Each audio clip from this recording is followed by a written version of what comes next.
Миллионер по имени Джонатан Риверс, живший в Чикаго, однажды решил провести своеобразный эксперимент.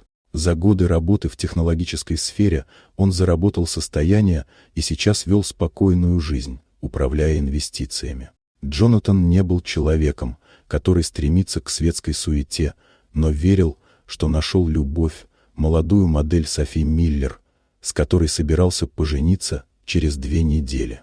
Когда его водитель внезапно взял выходной, Джонатан без раздумий сел за руль сам.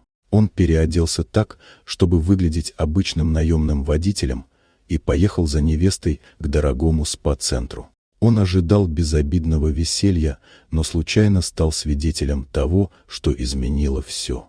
Сидя за рулем, он услышал, как Софи, не подозревая, кто ее везет, рассказывала подруге о предстоящей свадьбе. Она описывала жениха как скучного, стареющего и совершенно неподходящего ей человека, добавляя, что единственное его достоинство – деньги.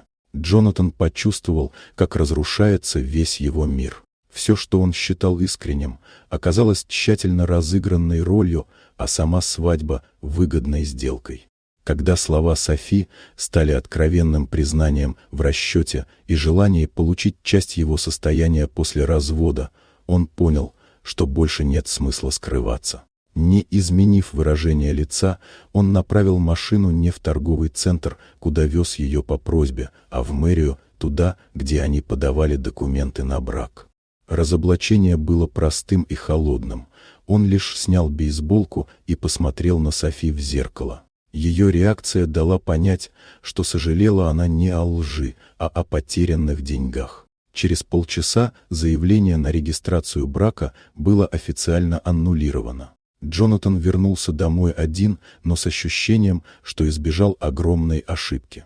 Несколько месяцев спустя он познакомился с Эммой Картер, преподавательницей литературы, которой были важны не его счета, а его характер. С ней он смог построить спокойные и честные отношения, в которых не было притворства.